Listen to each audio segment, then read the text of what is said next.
le secteur du service à la personne, en tout cas mon regard, parce que moi j'ai toujours été un peu décalée par rapport à l'ensemble, parce que j'ai fait partie des premières entreprises à être orientées par l'État, où l'État commençait à nous formater en disant voilà, il faut faire les choses, c'est comme ça, c'est comme ça.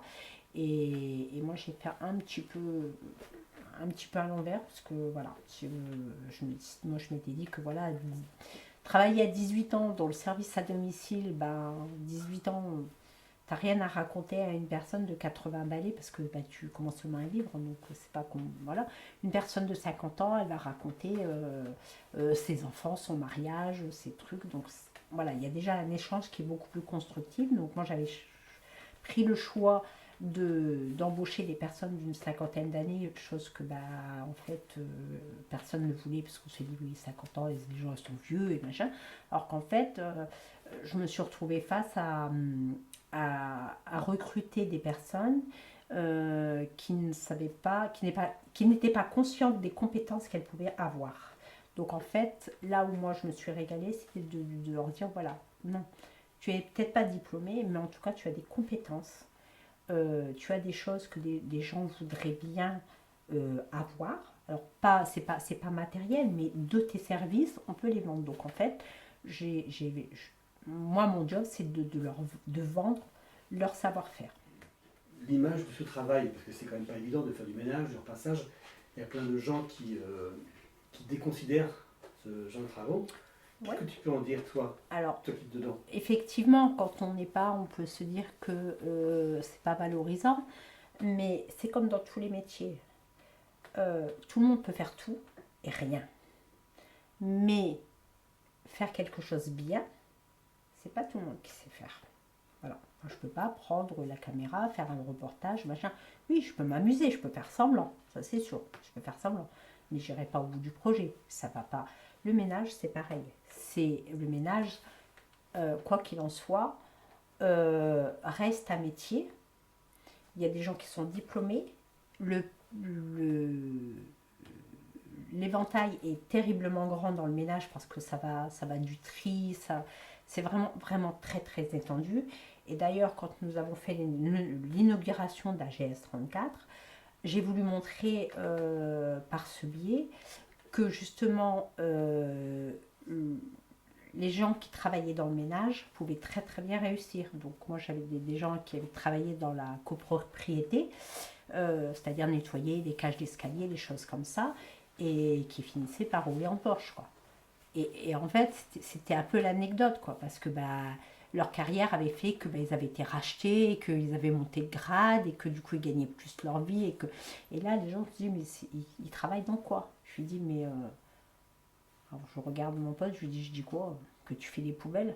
Non, on va pas dire que tu fais des poubelles, c'est pas joli. Ah bah tu travailles dans le tri sélectif. Donc le tri sélectif, bah, c'est ni plus ni moins que les poubelles, quoi. Voilà, mais ça fait mieux. Et comme il roulait en Porsche, et bah c'était crédible. Voilà. Donc en fait, c'était des petites choses comme ça où on a vraiment rigolé parce que moi, avec mon pote de Paris, bah, nous, on s'est connus en blanc de travail où on faisait monter les gens dans le camion pour aller travailler parce que bah, on recrutait le personnel comme ça. À l'époque, c'était sur le banc, quoi. Donc on les prenait dans la rue, vous venez bosser, machin, et hop, on te fait un contrat et c'était comme ça, quoi. Et là, sur AGS 34, ça a été compliqué de faire démarrer la marque parce que ben, beaucoup de travail au black. La défiscalisation, c'était quelque chose de compliqué parce que les Français sont tellement très protecteurs de ce qu'ils ont. Voilà, enfin, pour eux, ils n'ont jamais rien de l'État gratuitement. Et du coup, surtout pour les gens qui travaillent, parce que là, c'est pas, là on ne parle pas d'un public où on va être un public aidé parce il est socialement en bas de l'échelle. Non, on n'est pas dans ça justement. Du coup, les gens se disent, mais non, ça ne peut pas exister, on ne peut pas avoir ça, Madame Rabiane. Alors moi, je dis, bon, ça va être compliqué là pour moi, parce que moi, je ne suis pas commerciale de métier. Moi, le ménage, oui, ok, mais aller vendre le truc, c'était compliqué. Et j'ai eu de la chance, c'est que euh, un des premiers clients que j'ai eu, qui avait été aux États-Unis, enfin, qui y allait à l'époque très régulièrement, je me dis, mais ça c'est génial, Madame Raviane, vous avez pris un truc, un créneau qui est top et tout. Oui, super, ouais, mais sauf qu'ici, on n'est pas aux États-Unis et ça va être peut-être compliqué de leur montrer qu'il y a un atout financier intéressant pour. Je dis, le problème, c'est que le temps où ils vont, le temps où ça se met en place et le temps où les gens vont l'accepter, l'État aura changé les règles du jeu. Et du coup, ça sera peut-être moins intéressant. Donc, en fait, on a cette dynamique qui est un peu. Voilà. Et en fait, grâce à lui, en fait, bon, là, je me suis dit, bon, ça. Donc, il a été une des premières personnes qui m'a aidé à développer, en fait, l'entreprise. Il me dit, vous inquiétez pas. Il me dit, vous voyez, les premiers contrats que vous avez, c'est les comptables. Ben, il me dit, vous dites la vérité. Et ça va le faire. Et en fait, ça s'est fait naturellement, le bouche à oreille, c'est fait. Et nous avons les mêmes clients. Alors, pas tous, mais forcément, parce qu'il y en a qui ont déménagé, mais on a encore des clients depuis 18 ans, depuis l'âge de la création, ce qui est vraiment pas mal. J'avoue que maintenant, je commence un peu à me poser, me dire oui, quand même, c'est bien de se retourner et de dire bon, il y a quand même 18 ans qui sont avec nous. Hein. Voilà. Donc ça, c'est chouette. Après, on a les gens avec qui on a travaillé, avec qui on va travailler chez leurs enfants. Donc ça, c'est sympa. Et on a eu, alors je crois que vraiment la plus belle chose que j'ai pu voir au niveau du travail, c'est d'avoir eu les 3 générations. Et ça, j'avoue que ça, pour moi, ça c'est vraiment quelque chose qui va changer. Enfin, tout à l'heure, je parlais des gens qui apportent leur pierre à l'édifice pour changer quelque chose, ou pour une cause, ou pour autre. Moi, c'est vraiment dans le fait de dire, je veux aider les personnes qui vont travailler, qui travaillent. Donc là, quand je parle qui vont travailler, c'est surtout pour le couple, en fait.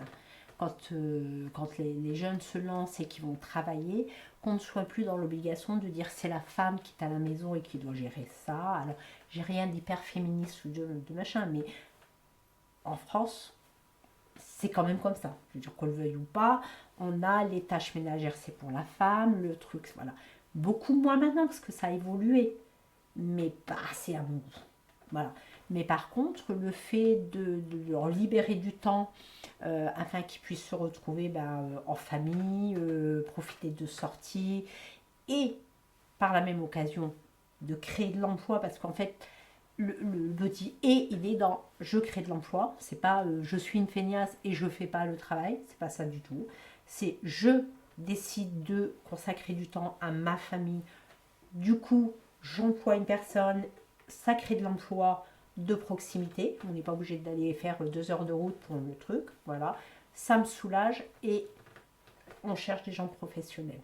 Donc vraiment, le ménage, pour moi, c'est vraiment pas quelque chose de. Il ne faut pas le sous-estimer. Parce que des personnes qui sont capables de voir ce qu'il y a à faire, de gérer du repassage, surtout dans le temps,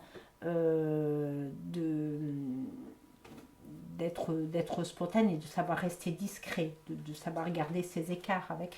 C'est vraiment être professionnel. Et il y a un réel travail à faire. Alors, il y a une première démarche qui a été faite, mais malheureusement, elle n'est jamais dans celle qu'on attend, nous, les actifs. C'est-à-dire qu'on a eu beaucoup de choses qui ont été faites positives, mais sur de la personne âgée. Alors, je ne dis pas qu'il n'en faut pas, mais on n'a rien inventé. La personne âgée, elle a toujours été aidée. Il y a toujours eu des infirmières, il y a toujours eu des choses. Voilà. Par contre, pour les actifs, sauf si je me trompe, mais j'ai jamais entendu personne dire on va aider un actif afin de leur soulager la vie pour qu'il y ait moins de tensions dans les couples, qu'il y ait plus de temps de loisirs. Parce que de leur donner de travailler moins pour qu'ils puissent profiter plus, ok. Mais les choses, il faut quand même les faire à la maison. La réalité, elle est quand même là. Le ménage, il faut le faire. Le linge, il faut quand même le faire. Même si on a évolué sur plein de choses, il faut quand même les faire. Donc je pense que la création d'emplois, c'est bien. Après, on ne peut pas travailler sur du gros volume parce que c'est de la proximité. C'est un peu comme nos fruits et légumes en fait. On reviendrait un peu dans le temps en disant, ben voilà, il y a un petit qui s'installe là, et, lui il fait les pommes, les poires, les trucs. Il vend trois fruits, 3 légumes et on y va directement. bah, nous, on est un peu comme ça. Voilà. Et donc, on peut très bien se diversifier. Moi, je me suis retrouvée pendant le Covid à jouer la coiffeuse. Donc, je fais la coiffeuse pendant le Covid. Et du coup, ces petites demandes que j'avais à droite, à gauche pour ça, ont fait naître mon projet de Sous la tonnelle. Voilà, parce que c'est pareil, ce sont des personnes qui pourront être isolées et qui, au moment des fêtes, pourront avoir un endroit pour se réunir autour d'un arbre de Noël et d'amener leur histoire, de partager leur histoire. Voilà. Donc le fait de travailler dans le ménage, c'est pas que du ménage. Voilà. Et le ménage reste quelque chose de très professionnel, contrairement à ce qu'on peut croire. Voilà. Il y a une vraie technique de travail, il y a une très grosse responsabilité vis-à-vis des virus. Quand il y a eu le Covid, tout ça, voilà, on a été une des seules entreprises à rester ouverte malgré tout, où il a fallu que je commence à travailler à 6 heures du matin. Voilà. Mais on a toujours répondu présent là-dessus.